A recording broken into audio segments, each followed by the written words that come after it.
तो आज का डीप डाइव बिहार के एक बहुत ही मशहूर कवि बिहारी लाल पर है। और हम उनके किसी बड़े ग्रंथ पर नहीं बल्कि सिर्फ एक दोहे को देखने वाले हैं। दो छोटी पंक्तियां। हाँ, और हमारे पास जो स्रोत है वो भी बस इसी एक दोहे के इर्द गिर्द ही घूमते हैं। बिल्कुल। और हमारा मिशन ये समझना है कि मतलब ये दो पंक्तियां प्रेम और संवाद के बारे में इतनी गहरी बात कैसे कह जाती हैं।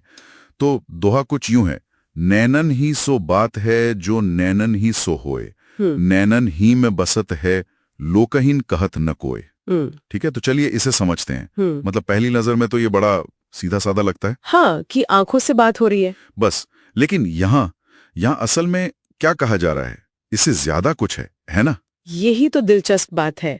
देखिए, कवि ये नहीं कह रहे कि आंखों से भी बात होती है।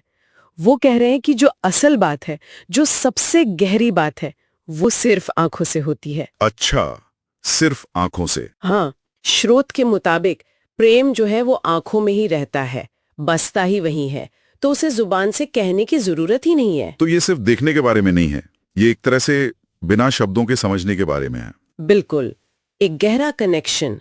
पर एक सवाल उठता है, क्या ये थोड़ा ज्यादा रोमांटिक नहीं है? मतलब असल जिंदगी में तो शब्दों की जरूरत पड़ती है ना, वरना गलतफहमियां हो सकती हैं। देखिए, ये एक बहुत अच्छा और जरूरी सवाल है, और इसका जवाब शायद हमें उस जमाने में मिलता है जब बिहारी ये लिख रहे थे। रीतिकाल में? हाँ, रीतिकाल। उस समय समाज में अपनी भावनाओं को, खासकर प्रेम को खुलकर जताना आसान नहीं था। तो तब आंखों की भाषा सिर्फ रोमांस नहीं थी, वो एक जरूरत भी थी, एक तरह का क्या कहते हैं, सुरक्षित संवाद था।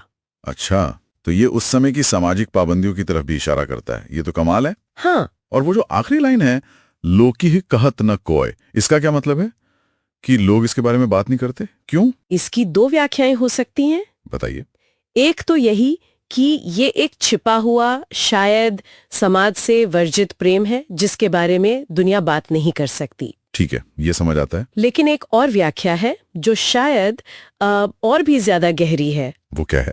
वो ये कि ये एहसास इतना निजी, इतना पवित्र है कि उसे शब्दों में बांधा ही नहीं जा सकता। मतलब उसे बताने की कोशिश करना उस एहसास को कम करने जैसा है। बिल्कुल, जैसे ही आपने उसे दुनिया को बताया, उसका जो जादू है वो कहीं खो जाता है। वाह, तो इस सब का मतलब क्या हुआ?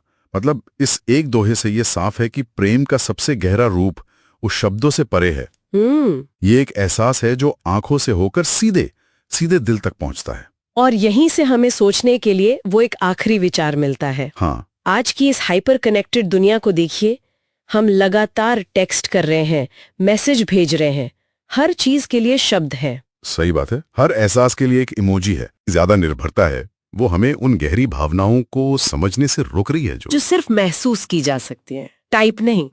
क्या हम एक ऐसी पीढ़ी तैयार कर रहे हैं जो तब तक किसी चीज पर यकीन नहीं करेगी जब तक वो साफ साफ अक्षरों में न लिखी हो? और इस प्रक्रिया में हम वो सब कुछ खो रहे हैं जो हमेशा से नैनन ही सो कहा जाता रहा है।